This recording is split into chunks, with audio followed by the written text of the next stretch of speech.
Welcome to my crazy world. I'm going to do a quick video on my shoot in Yosemite National Park this weekend. I wanted to talk about some of the digital captures that I got, as well as what I mainly shot up there, which was some film for the first time in a very, very long time.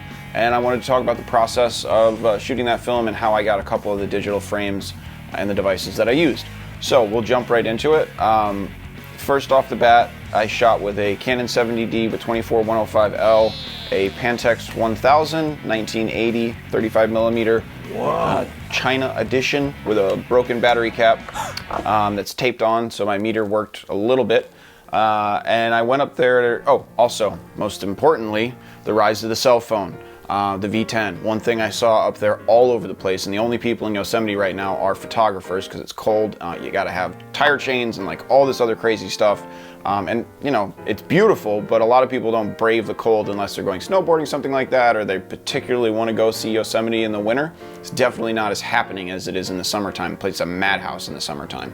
But either way, it's absolutely gorgeous. Highly recommend that you go there. But as I was saying, a lot of those photographers were shooting with cell phones, and cell phones are not just cell phones anymore. Really, they're cameras with phones attached. So this is a LG V10, and I'll show you a couple of captures that I got with that, and I'll show you some digital captures. I'll talk about a few things going between them, and then I'm going to go drop off this film.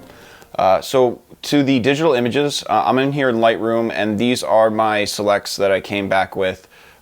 This one's pretty standard, just a waterfall just to get us started. I like the framing of the trees.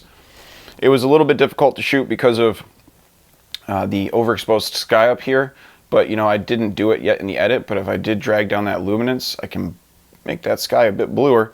Actually, I'm glad that I did that. So yeah, that's just a little thing. I like that shot. I mean, I almost could even bring the exposure up a little bit more. There we go.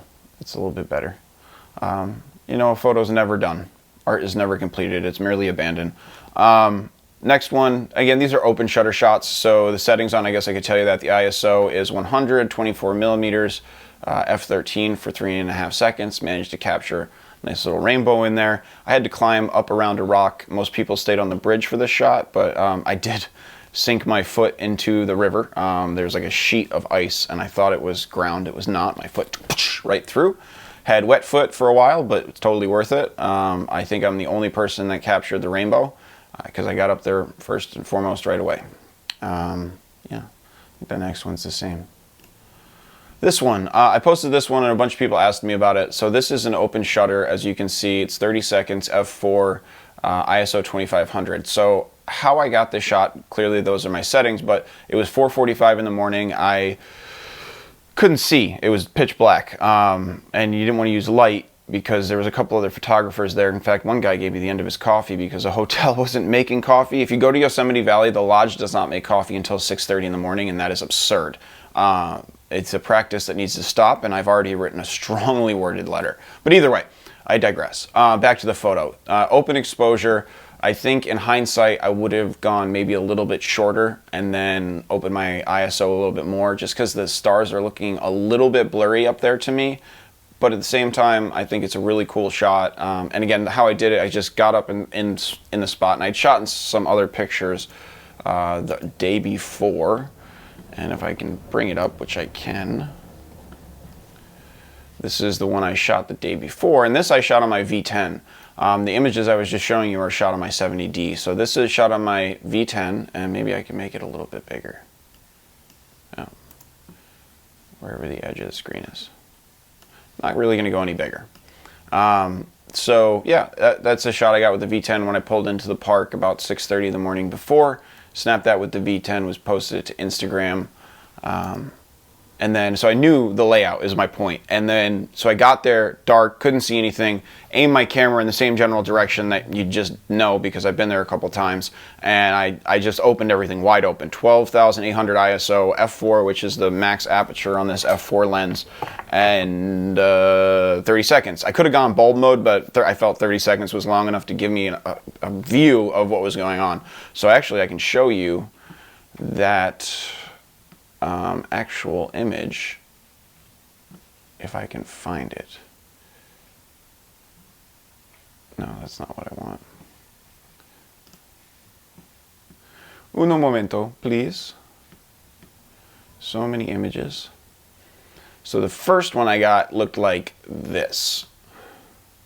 And it's because I didn't focus. It was dark, I forgot, and I was like, this came back on my LCD screen, and I was like, oh yeah, forgot to focus. So with a lighter, I just and looked for, I was at 24 millimeters, so I just set on here, on these nice lenses, you have the infinity mark, and maybe I'll take a picture of it and add it in here in editing. So you have an infinity mark, and for 24 millimeters, you just move the mark right to there, and that was close enough for me. So it was dark, couldn't see, put it on infinity focus, but what I could see from this was that I was like, hey, I actually pretty much nailed the framing that I want. I have my line of trees coming out of the bottom corner here. I have the little bit of headroom in the sky, and I got some nice leading lines down the right. I was like, that's pretty much it. So I focused, and this one I was at, yeah. Oh, so I was at 4,000 on that one. I think I bumped it up to really see it on the next one. Nope, stayed at 4,000. That's actually not a bad shot either. Damn, kind of like that one more. I'm never happy. That's probably the one I went with. No, that's the one I went with. See, now I don't really like it. I don't know. But either way, I bracketed down from 4,000 to 2,000. I went to 1,600 to really get rid of the ISO. But the problem here is that this is too dark. And if I try to bring this up, I'm going to get a lot of noise and a lot of grain. And that's because my ISO is up, but my exposure is down. If you have high ISO that brings you properly exposed on your meter, then you're going to get better clarity. And that's because right now with the computer's generating what it thinks and it's manipulating those pixels, and it's not going to be nearly as sharp as actually being able to see them. So it's better to have high ISO in a low light situation instead of having low ISO in an underexposed shot and then trying to add light in post. You'll see a lot of grain that way. So yeah, that's that shot. If I go back to collections, history, there it is. Next one, 4-shot pano, 4 images, bang, bang, bang, bang. I did it very quickly. I had to go meet the group. I had woke up early before everybody else, went out and took some pictures by myself because I had my Jeep. And I was on my way back and I saw these photographers off on the left shooting in a direction. They both seemed pretty interested in it. So I looked over and I saw the light coming through the trees and I was like, oh my God.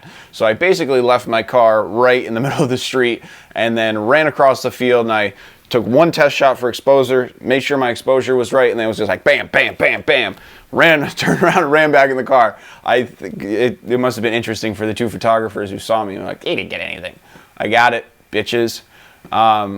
Next one. So matter of contention today is the editing tools of Lightroom versus the editing tools of Instagram. Instagram has things like Lux and structure. I don't know what the equivalent of that is in Lightroom. So let's look at this is my 70D shot with the 70D edited in Lightroom.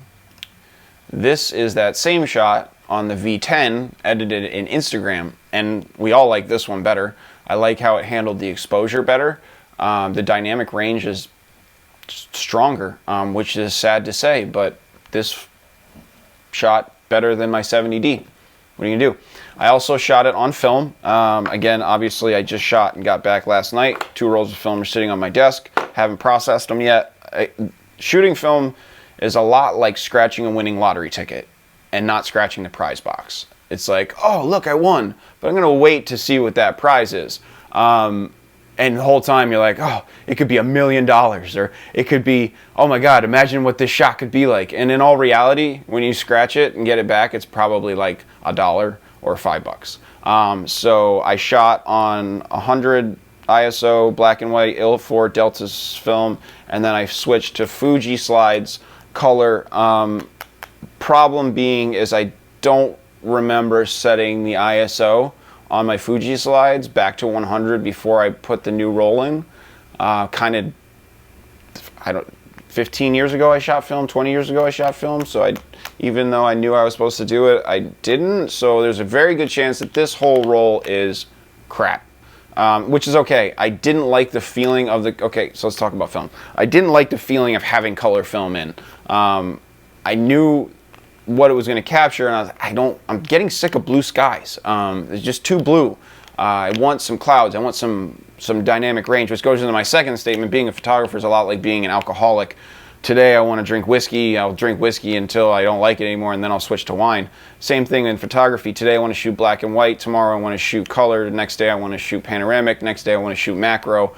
It never ends unless you really find your niche, which I think I'm starting to figure out. And yeah, shooting film.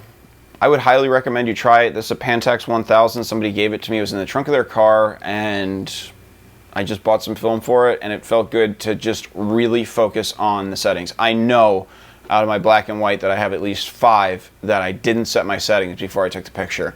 And one is in the store with the clerk when I got it. I just snapped right away because it was like a throwaway shot, and I didn't, so that one's gonna be black. Next one, I don't remember the other ones, but I know they're in there. But the thing about film is it's supposed to have a better range on highlights and exposure to be able to handle that threshold. We'll see. I'm hoping for one. If I get one good film capture, and I'm gonna have them developed nicely, I'm gonna take it to a pro and have them do it. I go to this place, Tuttle Cameras, up here in Long Beach, and they take really good care of me. I got this lens from them. They cleaned up this camera for me. I got this film from them, and they're going to develop my film. So I'm going to go up to Tuttle and drop this stuff off. And that's basically it, guys. I had a great time in Yosemite. Again, I was with McKay Photography Academy. It was a very inexpensive trip. I was able to just drive right up there and join them. You know, just small fee to join the group and be part of it and get that instruction, because there's always something you can learn. I was with Toby and Christina from PhotoRec TV, and just made some great friends. Again, just saw Michelle and Steve from Iceland.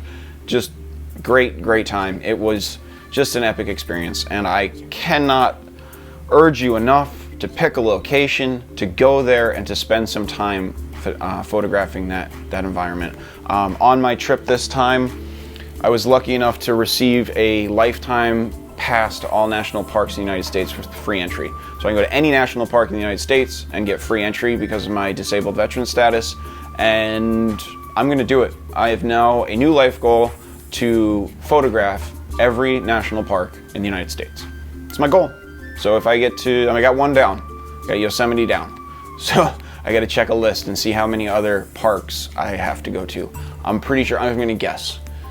Let's guess. If it's 500, I'll be happy. If it's 1,000, I'll be daunted.